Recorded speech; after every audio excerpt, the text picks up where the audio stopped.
Hi guys, welcome back to my YouTube channel. My name is Joel and welcome to True Crime Jules. I know I changed my name. I changed my name because obviously you guys know I love true crime. So I changed this name to True Crime Jules because that's my TikTok name, and I decided to change my name to like everything that I do that relates to crime. I've decided to change it to True Crime Jules. And secondly, I know you guys will be wondering, oh, what's on her brows? Yeah, I bleached my brows. I was working and I got bored. Like my work made it look like I had lost my creative juice, and I was like, what should I do that would be weird and crazy? Because I'm weird and crazy. I was like, you know what, let me bleach my brows. And the next day I was like, if work is boring today, I'm gonna bleach my brows. And work was boring, so I bleached my brows. It's not a permanent thing, it's just something I'll do till I'm tired. I think I'm already getting tired of it, but anyways, let's get right into it. I have work in an hour exactly. It is 8:26 and I have work by 9:26. So let's get right into it. So guys, this case, oh my god, Jesus Christ, where do I even start from? This case is wild, and I was thinking, should I do this or should I not do this? But anyways, today guys, we're actually going to talk about the murder of James Bulger. Yeah, James Bulger, that's his name. So I'm going to put this image on screen now. This footage actually reveals a pair of 5th grade boys entering into a surveillance image, and within minutes of their entry they walk out with an innocent toddler. I know you guys are already going crazy. In case if you don't know this case, these boys will go on to commit the most horrendous crime in the history of England crime history. Even the worst serial killer would have to think twice before they say, okay, it's time for me to sit down and commit this crime. So guys, let's go to a disclaimer. It's very hot in England, so I can't put on my fan if not you guys will get so irritated and click out of this video. So now let's go into disclaimer. This story contains gruesome details of child abuse and child murder. When I mean gruesome, I mean gruesome. Till now, I just cannot wrap my head around this, to be honest. Some people, when this case is being discussed, they just stand up and leave because like they cannot just sit down and stomach this whole thing. So like, if you know this case is going to trigger you or bring up some bad emotions or make you cry or ruin your mental health, please kindly click out, and hopefully I see you next week. Hopefully I come up with a case that is true crime friendly for all, hopefully. So guys, now let's go to the history of the culprits. Yeah, this case I have to start with the culprits before going down to the crime, because that's how you guys will know exactly what is going on. So we'll start with the background of the culprit, and the very first culprit we're going to talk about will be Robert Thompson. So Robert Thompson, he came from a very poor family. Like his family, they were so poor and they were also disruptive. Both his parents, they were alcoholics and they were also drug consumers. When I mean alcoholics and drug consumers, I mean it was part of their habits. It was basically habitual. So his parents, being habitual alcoholics and drug consumers, they literally used to quarrel every single time. They used to blame themselves every time for not being able to support the family. Typical, right? I know. To further the troubles, his father actually had an affair with a woman he actually met at a bar, and obviously when the mom found out, she was mad. She was so crazy, because why would you be having an affair? So she got so mad, and then she was like, I'm actually going to file for a divorce. And this made the father so angry, and then he started beating the mom. He would beat the mom, and then he would also beat the children just to silence the children. So as time could go on, the father, he was like, you know what, I'm not even doing this any longer. He moved out of the house, and when he moved out of the house, he went to go and stay with his girlfriend that he met at the bar. So when he went to go and stay with his girlfriend, the mom was the only one at home to take care of her 7 kids. I don't even know if she was taking care of her 7 kids. And then she was like, you know what, you guys are old enough to pick up a job, so you guys should go and work. So she stopped taking care of the children, and she just washed her hands of her children. And then all of a sudden she was like, you know what, I have a boyfriend now. So old girl had found a boy. She had found a boyfriend, and so she left her children in the house to go and stay with her boyfriend. Her 7 children Literally, she left them alone in the house, and then she went to go and take care of, she went to go and stay with her boyfriend. You can't make this shit up. God never saw this coming when he created the world, to be honest. So when she went to go and stay with her boyfriend, so these children, they were alone in the house. I can just imagine what they were doing, to be honest. I don't know the position Robert was. I don't know his position in the family, but yeah. So the father, like, things that you get out of pleasure, out of selfishness, they actually do not last. So the father and his girlfriend actually broke up. You know, they broke up, and he came back and he was like, oh my God, he saw his children. He came back to the house, and then he saw his children in the house, and then he was confused, like, where's your mom? And they were like, I don't know. I don't know how to do the British accent. I don't know. Oh, they said in Liverpool. I don't know. Liverpool accent. I don't know how to do Liverpool accent. They are my least favorite accent. I'm not even gonna lie. I don't know. I'm just going to stick to my African accent. So he came home and he asked the children, what's going on? Like, where's your mom? And they were like, oh, she left. She went to stay with her boy toy. And the dad was mad. The dad was mad. And you think that, okay, maybe because this man is mad, he will step up to the game. Guess what this man did? Now, all of them in that family, something was wrong with their head. Guess what he did? Guess what he did? He burnt down the whole house. This man literally burnt the house down. There is stupid and there is stupid. He burnt the whole house down to ashes, and literally what these children had to call their home, they had it no longer. Fortunately, because this country is a working country, the children got rescued by social care workers, and then they put them in different foster care home, and that's how the children left the house. But I don't even know what they did to this man. What did they do to this man? I don't even know. I was like checking, like, what did they do to his father? I don't know what they did to his father, but anyways, whatever happened, they did the foster care. The children went to foster care, and they went to go and stay with different family. And now let's move over to the second culprit, Jon Venables. So unlike Robert Thompson, Jon Venables came from a very conservative family. So his father was this man that always believed that his wife should be in the house and take care of the children, while he will go out and work and support the family. That was literally what the father believed, and that's what the mom did. So unlike Robert, who had like 6 siblings, Jon had just 2 siblings. But him having just 2 siblings, these 2 of his siblings, they actually had severe learning disabilities. So this used to make the children of where he stayed and people in his school to mock him and call his siblings backward siblings, which really hurt Jon. So I'm skipping ahead of myself here. So like I said, Jon's father was working in a factory. He was a factory worker, so he would go out during the day, toil, and come back to just to keep the family going, while his mom was always taking care of the 2 children. So obviously, like I mentioned earlier, Jon's siblings they had severe learning disability, so this made Jon's siblings to be in a separate school from where Jon was. And like I said, Jon was always bullied by his neighbors, his neighbors' children, and back in school he was always bullied. And obviously this just made him put up a fight. He became this, he was seen as a disobedient child, because obviously, you know, when things like this happen, trust me, like, the child is meant to either be sober or be wild, to be honest. Jon was always bullied, and whenever he goes to play with his neighbors, they would like regularly force him to impersonate his backward siblings if he wanted to play with them. And obviously this is what he had to do, just to play with his neighbor's kids. And then again, anytime he goes to school, it's as if not like he would face this sort of bullying again in school.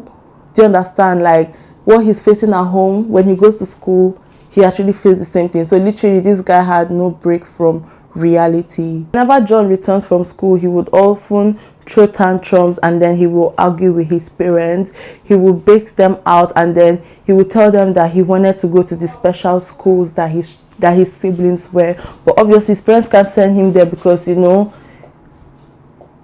he doesn't have any learning disability, so he would literally start acting like his sibling so that his parents will send him there. This is a boy that is like less than 10 years old, so he literally start acting like his sibling so that his parents will send him to a learning disability school, but his parents didn't listen to him. So even when he goes into school, he will throw tantrums in school too, and then like he will sometimes be under the table and he'll be yelling at his teachers, and then when he's sitting down he will be acting like his siblings. There was even a time he most times he got into fights with his peers. There was even a time he tore like display pictures on the walls in his school, and also there was a time that he fought one of his peers in school, and when he fought his peers, guess what he did?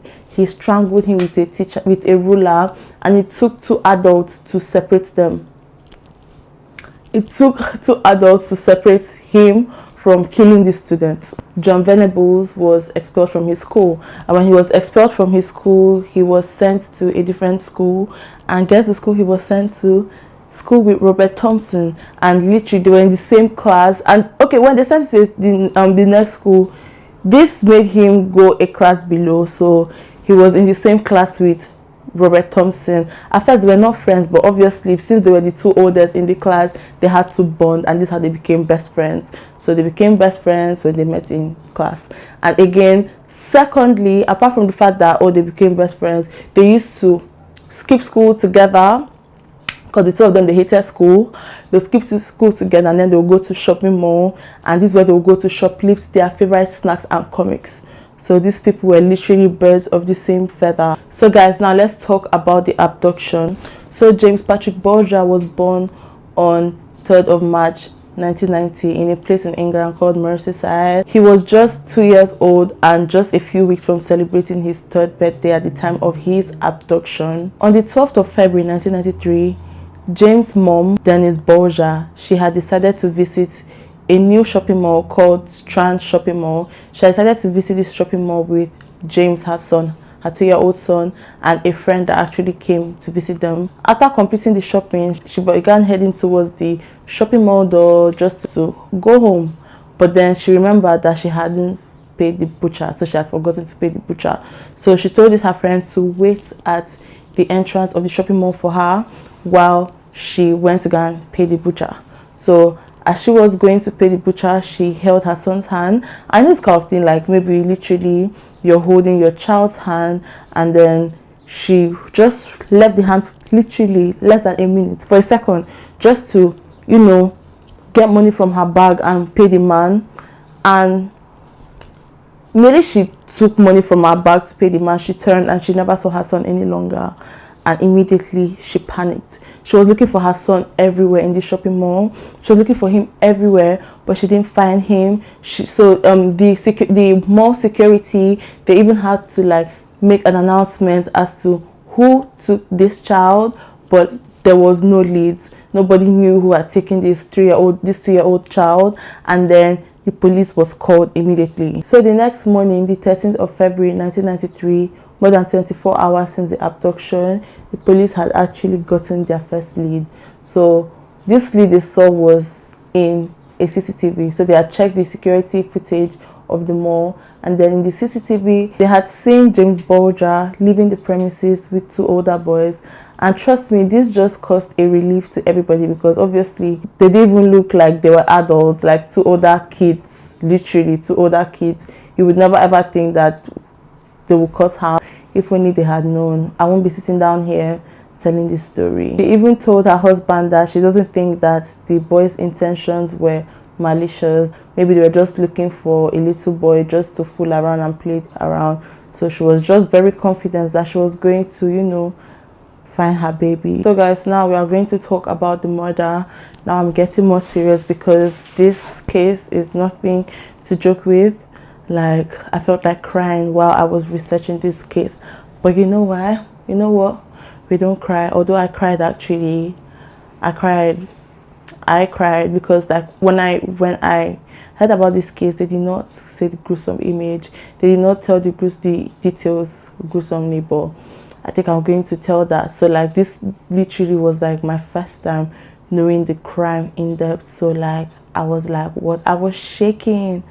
I was shaking that night. I remember, normally I pray before I sleep, but I remember praying out loud to God, and I'm like, I just like prayed to God. I don't know what I prayed about, but like just for his protection, honestly speaking, because I was shattered, to be honest.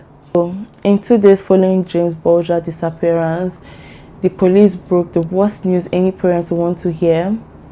James Bulger was actually found by children who went out to play close to a train station. The police, they had done their investigation and they had come to the conclusion that this body actually belonged to James Bulger. At this juncture, the police, they had actually released the CCTV to the public for anybody who may have known the culprit. But as you can see, like I showed you guys the footage earlier, and I'm going to put it on the screen again, this CCTV footage just is very, very blurry, honestly speaking. The whole of Liverpool, they were put on high alert. The police was like, if you know anybody that looks like this, please, please, please let us know. Contact the police.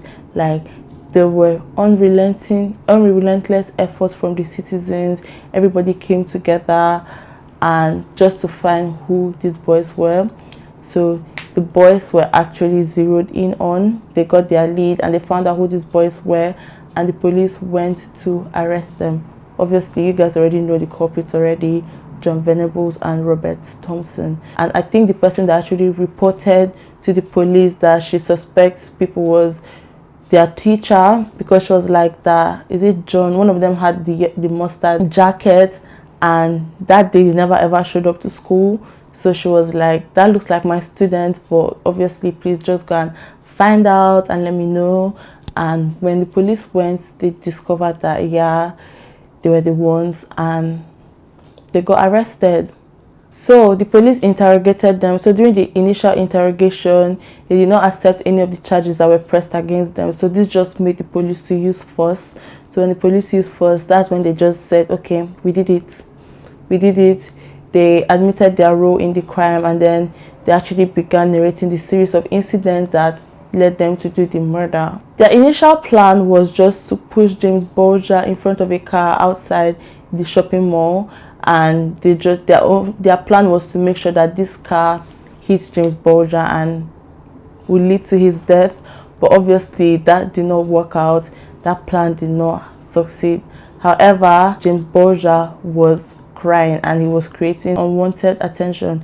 Do you know what makes me mad with this case? That like, they found James Bulger's body like 2 miles, I think, yeah, 2 miles or 2 kilometers away from the shopping center. And you cannot tell me that there were not people on the streets that saw these little boys holding this small child. And some sources said that he even had blood already on his face before he even actually got to where they finally killed him. So you cannot tell me that, you literally cannot sit down there and tell me that adults did not see these 3 young children walking on the street and not asking where's your parents, or not reporting them to a police, not calling 999 or 111, or I don't know. Do you understand? You cannot tell me that. You literally cannot sit down and tell me that. There's even a woman that actually saw, it's true, that reminds me, there's one that actually saw the 3 of them, and then she asked them, like, what are you guys doing? There's one that said that, oh, he's our little brother, we are taking him to the house. Another one, then there's another person that asked, that was the last person they saw. She asked them, like, what are you guys doing? Who is this boy? And who are the 3 of you? She was like, oh, that they told the woman, they were like, oh, we don't know this boy, we just saw him and we want to take him to the police station. Please, where's the nearest police station? And she just showed them and left.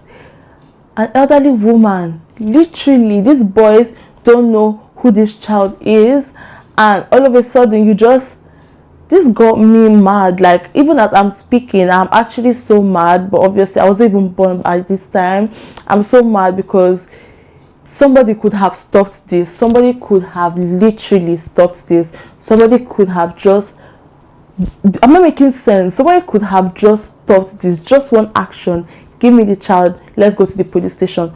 Could have just stopped this, to be totally honest. Somebody could have stopped this, but no. People just went around their daily lives, their normal duties as usual, to be honest, as usual. I am boiling in my ribs right now because This case gets me so emotional, but I'm looking like a vampire today, so hopefully I do not cry, because if I cry out blood. I don't know if vampires cry out blood anyway. So like I said, their initial plan was to put this guy, push him in front of a car, but that did not work out. So they took him to a canal, and then they pushed him into this canal in an attempt to kill him. And I don't know for how long they did this for, but guys, this guy survived. This is so emotional. So these two boys, they struggled to, pull him out of the canal, because they thought that, okay, this guy could not die. Only God knows how long this guy had to suffer before he died. I'm saying, guys, this child, only God knows how long this child had to suffer before he actually died. So during this ordeal where they pushed this guy into the canal, they actually accidentally dropped his head first into the canal. This led to this boy bleeding profusely. He bled profusely because obviously they accidentally dropped his head into the canal, and this I don't even know what I'm even reporting, guys. I have to take a break. So as both of their plans failed, they were like, you know what, we have to get rid of this guy once and for all. This is a disclaimer, please, guys, if you're not ready to stomach this, because me, I'm already used to cases like this, but I'm not used to, do you understand? Like, I'm already used to cases like this. Sometimes I get emotional, sometimes I do not. So like literally, if this is not for you, please click out, please click out. So these two boys, they unanimously agreed that the railway tracks would be the best bet for them, because obviously trains are going to pass, and trains do not stop except it's in an emergency. And even when it's an emergency, they only stop when they go to the next station. And sometimes some of these trains, they don't have pilots or drivers, I don't know, riders. They're actually driven by themselves. So obviously a train cannot say, oh, I want to stop here, except they are told to stop. Do you understand? A train cannot say, oh, I want to stop here, or do you understand? Do you guys understand? So these two guys decided that, okay, it's time for us to end this guy once and for all. So they took him to train tracks. So it's when they took him to train tracks that everything ended for this boy. Like, as I'm talking to you guys, I'm just picturing everything. Like, there's a vision at the back of my eye that is just literally picturing everything that happened to this guy. To be honest, it's like a flash. This guy must have gone through a lot before he finally died. And you know how painful that is? Like, my whole body is covered in chills and shivers. Reading it, I thought I had done my bit and cried, but speaking out and telling this story is just making me much more emotional. The journey from the canal to the railway station, they had met a couple of passerbys, and some people asked them, like, what's going on? Why does this boy have blood all over their faces, like I had mentioned earlier? And they were like, oh, he was playing and he fell over and we want to take him to his mom. And that's when they told the other person that, oh, they want to take him to the police station. Where's the nearest police station? And these adults just showed them where the nearest police station is and remove their hand away from it. So now you know, like now you've listened to this case, hopefully you understand and see that if two children with a toddler come to you and ask for the nearest police station, take them yourself to the nearest police station. Let this case not repeat itself, please, because this is not even funny. So when they had reached the secluded railway station, this is when the real torture actually began. Things just went from bad to worse. One of the boys had carefully dropped homebrew paint into the eyes of little James. This was a paint they had earlier shoplifted. So one of the boys began to drop paint into his eyes. This just made this little boy start crying. This boy began crying and they made him to keep quiet. They tried their best to make sure that he was quiet by taking turns to stamp him, to kick him and throw stones at him. Is this boy the next Jesus? Why would they torture this little child like this? Why would they torture this little child like this? How is that going to make this boy quiet? How? Somebody please talk to me. How is that going to make this boy quiet? As if that was not enough, they had shoved batteries into his mouth and they forced him to swallow it. And police also said that some batteries were even inserted into his anus, and his foreskin was actually torn. You guys, this is just a 2-year-old child going through so much torture and pain. This breaks my heart so much, like I can't even. This breaks my heart so much that 10-year-old boys can do this. So despite all their torture, this boy, obviously he didn't stop crying. He was still crying.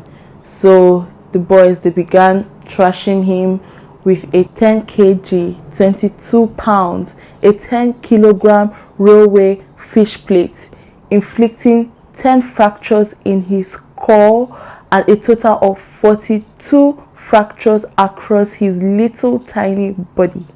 Guys, this is so scary. After several rounds of tortures, they then successfully silenced this toddler. This is where it gets worse. He thought it got worse. Little James was then laid across railway tracks and his head was weighted down, and these boys just hoped that, you know, a train will run over him, and when this train runs over him, it will look like his death was an accident and it was the train that actually killed him. But obviously, what was he thinking? What were they thinking? But as you guys know, yeah, as they laid him there, he was run over by a train. This little boy was run over by a train. I don't know why I'm reporting this, but like, no wonder nobody always sat down and just said the whole thing, because that's literally what I've done. All this boy wanted to do, he was just crying, and he just wanted to see his mom one last time. He just went to the shopping mall, and all of a sudden he got killed.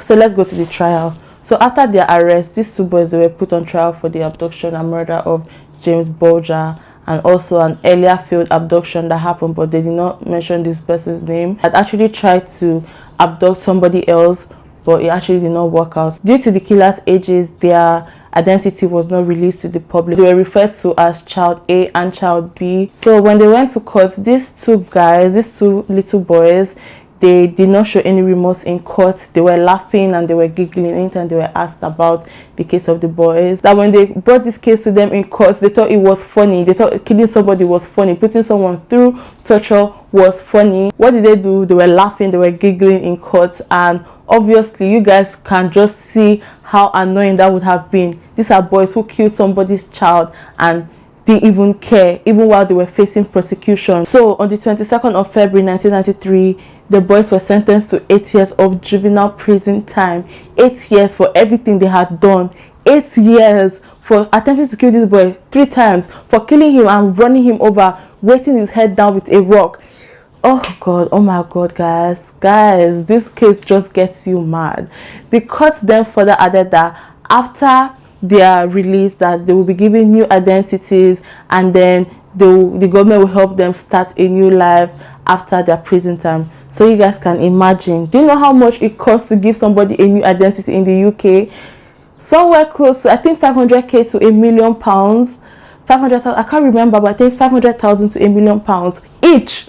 So literally taxpayers' money, like 2 million, let's just say 2 million marks, just to conceal the identities of a murderer. The following day, over 500 people that turned up to witness the judgment, and as you guys could have guessed it, they were so mad. Who will not be so mad? They were so mad because after the sentence was declared, like, it caused mayhem in Liverpool and the whole of England. Because what the hell is 8 years?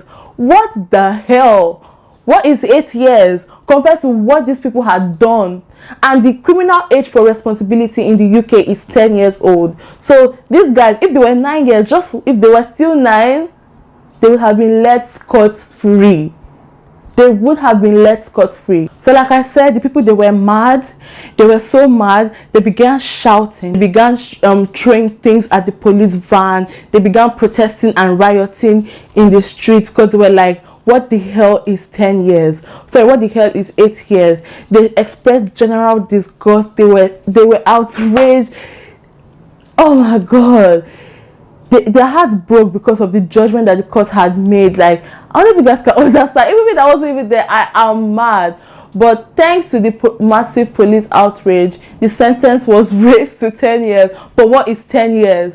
What exactly is 10 years? And the court was like, you know what, we're going to release the identity to the public because, excuse me, we release the identity to the public because nobody deserves to go through hell like these boys went through hell. So they released the identity to the public, which I commended them for that. But now we still don't know them because obviously they've been given new identities. That's when they came out as Jon Venables and Robert Thompson, sorry. So these people, they have started serving their prison time, and there were speculation, actually media houses started to criticize the government because, like, what was meant to be a prison was like a hostel for them. So they gave them everything. They let them out to go shopping. They gave them food, gave them one-on-one tutors to teach them so they will pass their GCSE. They also made there was television in their room. They had like their favorite football club's banner in their room. It was more like a hostel than an actual prison. They would take them out to go and shop. Sometimes when they're coming back, they'll buy them McDonald's. I'm mad. I am mad. Like, that's why I'm laughing, because this case gets me so mad. And you know when you're mad, you either cry or you laugh, and I don't know what to cry. That's why I'm laughing, because I am mad and I'm so uncomfortable. Like, guys, like literally, these boys that did this to this 3-year-old child are even enjoying the life they actually never. Even their real life was even worse than what they were experiencing in prison, in juvenile. That was not a juvenile prison. That was a fucking hostel. Anyways, now let's talk about their release. In 2001, these two boys, they were released 2 years ahead of their actual release date. They actually served the 8 years that was initially put for them. They were released based on good behaviors and showing remorse in their past actions. And like the government promised, they were giving new identities, and they were also giving monetary help to actually help them begin a new life. And in 2010, Jon Venables, he was then sent to prison again for breaching the terms of his license, and he was re-released on parole in 2013. In November 2017, he was again sent to prison for possessing child pornography on his laptop. Yeah, just like 3 or 4 years ago. 4 years ago, he was sent to prison again. And then actually when he came out, they also gave him new identity again. So when he was sent to prison and he came out, they gave him another new identity. Okay, I forgot to mention, Jon Venables and Robert Thompson, they were sent to 2 different parts of England, never to contact each other, never to go to that. Oh my god, Alexa, snooze. And never to go to that part of England any longer. So the part of England where they had killed the child, never to go there any longer. Robert Thompson, sorry, I don't have an answer for that. Robert Thompson, on the other hand, he seemed to have changed his ways. After he was released once, he never had any altercation with another person. He even got married under his new identity, and he has a family of his own. After the killers were released earlier than expected, James Bulger's parents actually expressed their unhappiness over the verdict of judicial proceedings. They emphasized that by releasing the convicts beforehand, that the state actually failed in upholding the justice of their deceased son, which actually makes so much sense. So guys, I'm going to ask you this question I ask in almost all my videos. These convicted duo, were they criminals by birth, or did their parents and the society they grew up in, did it lead to them playing parts in becoming criminals? Sorry, do you guys understand? Like, you know how I said that they were being bullied, this, and was it their parents and society that made them be who they are now, or were they just born criminals? I would really love to know. Thank you guys so much. Thank you guys so much for stopping by. Oh my god, guys, we made it by 6 minutes. I start work in 6 minutes. Guys, we made it. Thank you guys so much for stopping by. I really do appreciate. Kindly subscribe to my channel if you're not subscribed to my channel. I really do appreciate. Share this video if you care. Sorry, I got so all over the place and so overly emotional, because it's different when you're reading it from when you're telling this whole story, because you're actually saying it out, and I was literally having a flash of what actually happened. But guys, thank you guys so much for stopping by. Kindly subscribe to my channel if you've not subscribed to my channel. I really do appreciate. Like this video, guys, and comment. You guys should please comment. My last video, you guys don't comment. I was crying that you guys should comment. Guys, please kindly comment to this video. I really do appreciate. Thank you guys, and have a blessed day. Bye.